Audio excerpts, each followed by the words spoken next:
बहुत बहुत बधाइयाँ महाराज। जन्माष्टमी का भी पर्व है, तो आप सभी को अभी से भगवान कृष्ण के जन्म महोत्सव की बहुत बहुत बधाई। जन्माष्टमी और भगवान कृष्ण का महोत्सव लोग मनाएंगे, जन्माष्टमी भी मनाएंगे, आप और हम भी मनाएंगे, खूब जन्मोत्सव भी हो पड़ेगी। पर क्या श्रीमद् भागवत कथा कहती है क्या भगवान कृष्ण का जन्म केवल जन्मोत्सव एक ही दिन मनाना चाहिए? श्रीमद् भागवत कथा में वेद व्यास जी वर्णन करते हैं, सुखदेव जी महाराज राजा परीक्षित से कहते हैं कि भक्त अपने दिल में रोज मनना चाहिए कि आज मेरा कृष्ण मेरे हृदय में प्रकट हुआ है, आज मेरा कृष्ण मेरे हृदय में प्रकट हुआ है, आज मेरा कृष्ण मेरे नगर में प्रकट हुआ है, आज मेरा कृष्ण मेरी रोमावली में प्रकट हुआ है, आज मेरा कृष्ण मेरी चित्तवृत्ति में प्रकट हुआ है, आज मेरा कृष्ण मेरे नयनों में प्रकट हुआ है, आज मेरा कृष्ण मेरी श्रवण शक्ति में प्रकट हुआ है, आज मेरा कृष्ण मेरी श्वासों में प्रकट हुआ है, आज मेरा कृष्ण मेरे हृदय में, मेरे चित्त में, मेरी वृत्ति में प्रकट हुआ। केवल साल में एक दिन भगवान कृष्ण का जन्मोत्सव नहीं, रोज प्रतिदिन अपने भीतर भगवान के प्रागट्य का जन्मोत्सव होना चाहिए। उसी तरह लोग कहते हैं कि सावन का महीना है तो मुझे मंदिर जाना है, सावन का महीना है तो मुझे त्रिपुंड लगाना है, सावन का महीना है तो मुझे शंकर का गुणगान करना है। ना, प्रतिदिन, प्रत्येक घड़ी, प्रत्येक पल, प्रत्येक क्षण भगवान शिव को समर्पित होना चाहिए, प्रत्येक पल। तो शास्त्र कह रहा है कभी भी मंदिर में, यहां तक शास्त्र कहता है आपके घर में आप भगवान का दर्शन कर रहे हो तो भगवान का दर्शन करते समय में भी आपके नेत्र बंद नहीं होना चाहिए, नैन मिलाइए। आपको पहले भी कथा में 5 दर्शन कहे। कितने दर्शन? 5। पहला दर्शन है भगवान के चरण का, दूसरा दर्शन है भगवान की नाभि का, तीसरा दर्शन है भगवान के वक्षस्थल का, चौथा दर्शन है भगवान की शिखा का, और 5वां दर्शन है भगवान के नयन का। ये 5 दर्शन है। इन 5 दर्शन में सबसे पहला दर्शन है भगवान के, जम के बोलिए, चरण का।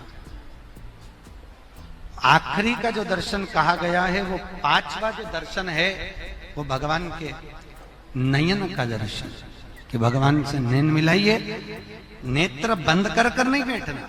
जो नेत्र बंद कर कर बैठे, भागवत कहती है साधना वो है जो परमात्मा की भक्ति को, भगवान के मुखाग्रविंद को, कि तेरे नयनों को मैं निहारती रहूं, तेरे मुखड़े को मैं देखती रहूं और तेरे ही नैनों में मैं समाहित होती चली जाऊं, वो साधना है, वो दर्शन है, वो दर्शन की मूलता है महाराज। वो साधना, वो दर्शन की मूलता है। नेत्र बंद कर कर बैठने से भगवान नहीं मिलता। भगवान कृष्ण कह रहे हैं ब्रजवासियों, तुम हाथ जोड़कर बैठे हो, नेत्र बंद करके बैठे हो, तो क्या भगवान मिलेगा? ऐसे भगवान नहीं मिलने वाला। भगवान को पाने का सबसे सुंदर तरीका है भगवान की भक्ति को धारण करो, हृदय में उतारिए, चित्त चिदानंद वृत्ति में उतारिए। भगवान हिंदू धर्म में मूर्ति की पूजन बताइए, तो मूर्ति की पूजन क्यों बताई?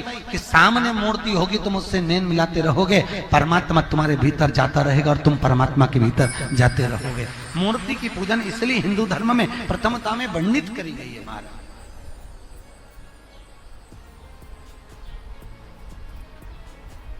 मूर्ति की पूजन का इसलिए क्रम कहा गया कि भगवान के सामने बैठो।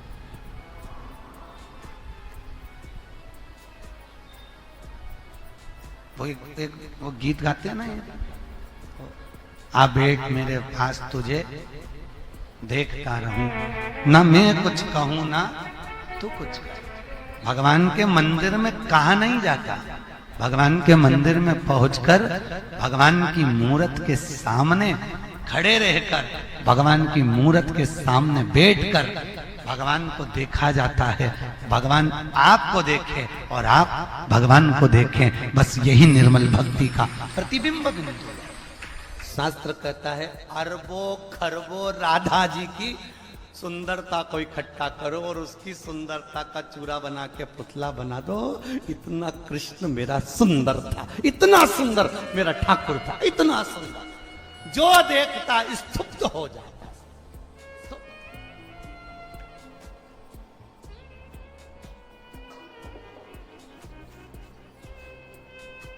फिर वही वाली बात आ गई, लुट गई रे सांवरिया। वही फिर आ गई, तेरी जती पुराण। इतनी सुंदर, बहुत सुंदर। तेरे नैन बड़े मतवाले, मटके हैं प्यारे प्यारे। तेरे नैनों की मटकनिया पे बलहार प्यारे जो, बलहार प्यारे जो। तेरे बाल बड़े घुंघराले, जैसे बादल काले काले। तेरे केशों की उलझनिया पे बलहार। लोग कहते हैं भगवान दुबले पतले थे, दुबले पतले नहीं थे, कपड़े तो सिले हुए पहनते ही नहीं था।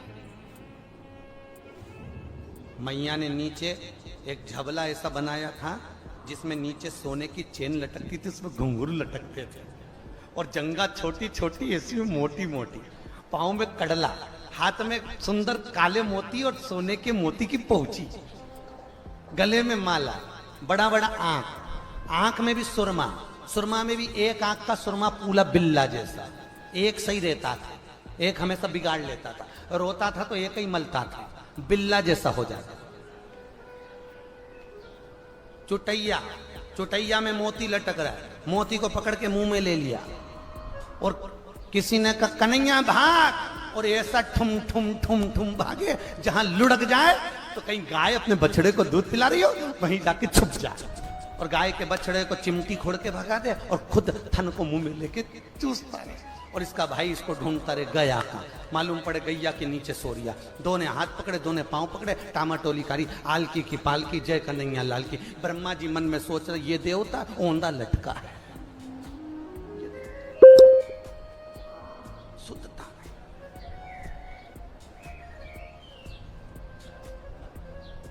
तेरे पांव बड़े मत वाले, ठुमके हैं प्यारे प्यारे।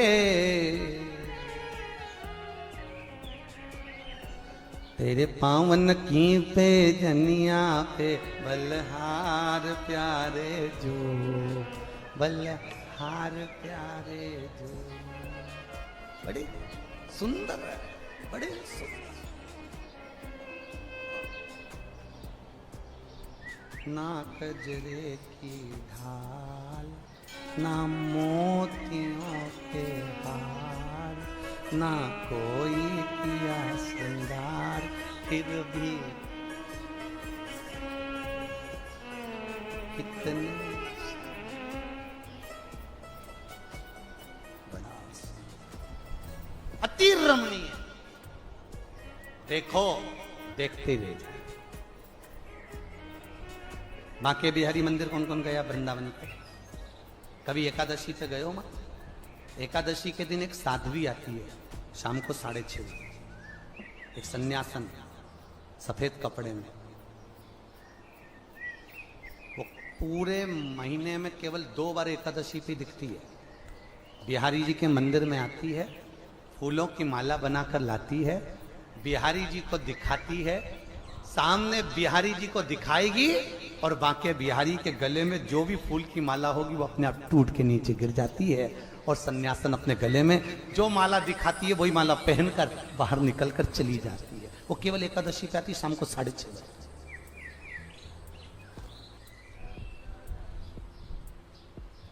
अब क्यों टूट रही माला? क्योंकि भगवान को जो सन्यासन निहार रही है, तो भगवान को देखकर कुछ तो टोना मार कर जाए। अरे कौन सी न मार दौरी टोना, मेरो मचले शाम सलोना। दूध न पीवे काना, दैया न खावे, नित नित मचले शाम सलोना। कौन सी न मार दौरी,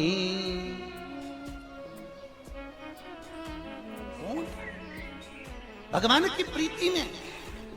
गोवर्धन नाथ जी की अगर परिक्रमा करने जाओ तो गिरिराज जी की परिक्रमा में एक संत ऐसे हैं जो 24 घंटे परिक्रमा लगाते, 24 घंटे।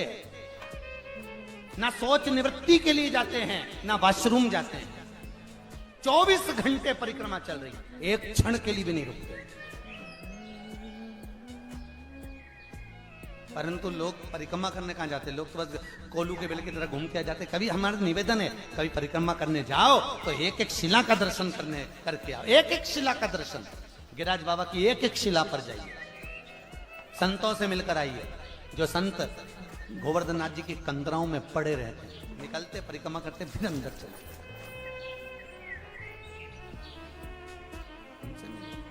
अब सब हाथ जोड़कर बैठे हैं। गोवर्धन नाथ जी प्रकट कहां हुए? नहीं हुए प्रकट, हुए ही नहीं। इतने में ब्रजवासी बोले इंद्र होते तो आ जाते। भगवान कृष्ण ने हाथ जोड़ के कहा बाबा प्रकट हो जाओ। कन्हैया जी स्वयं विनती कर रहे हैं। कन्हैया का ही एक अवतार पर्वत में से प्रकट हो गया, हजारों हाथ कर कर खाने लगा। जब हजारों हाथ कर कर खाने लगे तो ब्रजवासी आपस में सोचे बताओ ये तो पूरा ही खा जाएगा, फिर अपन क्या खाएंगे? अब भगवान प्रकट नहीं हो रहे थे तो क्या पत्थर है, और भगवान प्रकट हो गए तो क्या ये तो पूरा ही खा जाएगा। ये दुनिया के लोग हैं, कभी जीने नहीं देंगे तुमको, याद रखना। कह रहे हैं ये तो पूरा ही खा जाएगा। अब ब्रजवासी बोले पूरा खा जाएगा, तो भगवान कृष्ण बोले ठाकुर जी थोड़ा छोड़ दो।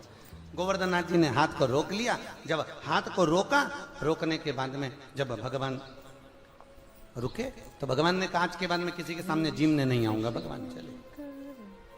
सारे ब्रजवासियों ने परिक्रमा करी, परिक्रमा कर कर चले। जैसे ही परिक्रमा कर कर चले, गोवर्धन नाथ जी की परिक्रमा का सुख पाया। एक एक शिला। जतिपुरा से जब हम परिक्रमा को प्रारंभ करते हैं, जतिपुरा से चलते चलते चलते चलते बीच में चलने पर बहुत सुंदर सुंदर शिलाखंडों का स्मरण होता है महाराज। बहुत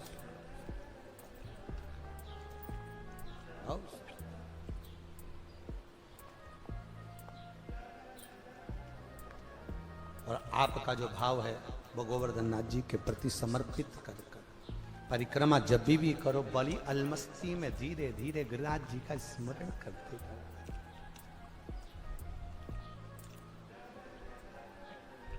जिस दिन आपका एकादशी का व्रत रहेगा, जिस दिन आपकी प्रदोष रहेगी, जिस दिन आप सोमवार का व्रत करोगे, संकट सोमवार करोगे, जन्माष्टमी करोगे, रामनवमी करोगे, जिस दिन आपका व्रत रहेगा आपको वैसे दिन कभी क्रोध नहीं आएगा। पर जिस दिन तुमने व्रत रखा, साधना करी, तप करा, पूजन करा, आराधना करी, उस दिन तुमको क्रोध जरूर आएगा, चिड़चिड़ प्रवृत्ति हो जाएगी। तो कई लोग कहते हैं भूखी होगी इसलिए क्रोध कर रही होगी।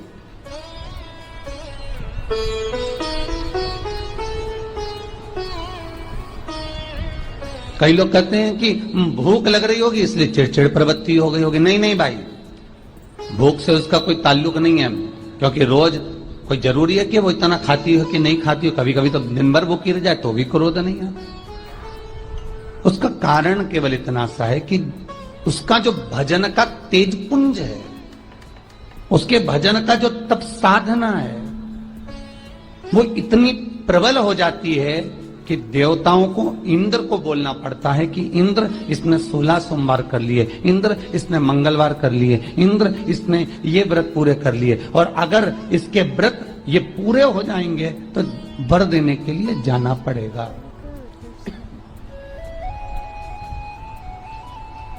अगर इसके व्रत पूरे हो गए तो आशीर्वाद देने के लिए जाना पड़ेगा। इसके व्रतों को खंडित कर दिया जाए। तो व्रत को खंडित करने का सबसे सुंदर तरीका देवताओं के पास है कि जिस दिन व्रत हो, 2-3 व्रत अच्छे निकलते हैं और एक व्रत में इतना क्रोध आ जाता है कि सारा कड़ा धरा पानी फिर जाता है। देवता क्रोध दिलाते। फिर क्या करना?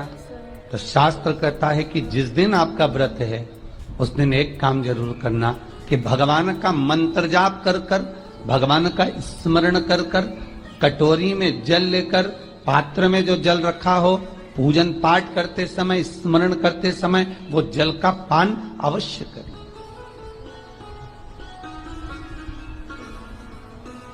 उस जल का पान अवश्य करें, उस जल को अवश्य। क्या होता है जल का पान करने से?